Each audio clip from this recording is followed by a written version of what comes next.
Quelle situation des droits de l'homme en Côte d'Ivoire? Pour répondre à cette question et en avoir une meilleure appréciation, une mission de la Commission africaine des droits de l'homme et des peuples séjourne en ce moment dans le pays.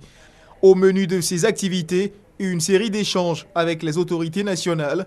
La première, avec le président du Conseil économique et social, Charles Dibi Kofi. La situation des droits de l'homme en Côte d'Ivoire, nous pouvons dire qu'il y a beaucoup d'efforts qui sont faits par différentes institutions et par la société civile pour permettre aux citoyens de jouir de leurs droits.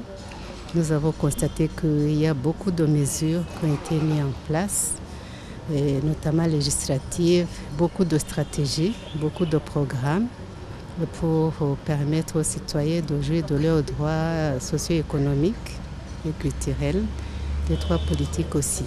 Beaucoup d'efforts faits pour permettre aux citoyens de jouir de leurs droits, des échanges bénéfiques pour les deux parties. Le président de notre institution a expliqué notre rôle et a répondu vaillamment à toutes les questions.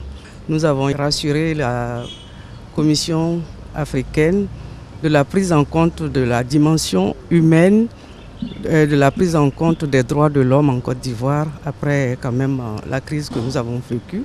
Et nous avons même informé aussi la Commission que le Conseil économique et social a un représentant au sein de la Commission nationale des droits de l'homme.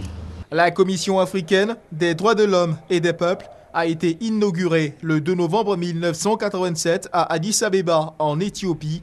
Elle est composée de 11 membres élus au scrutin secret par la conférence des chefs d'État et de gouvernement pour un mandat de 6 ans renouvelable.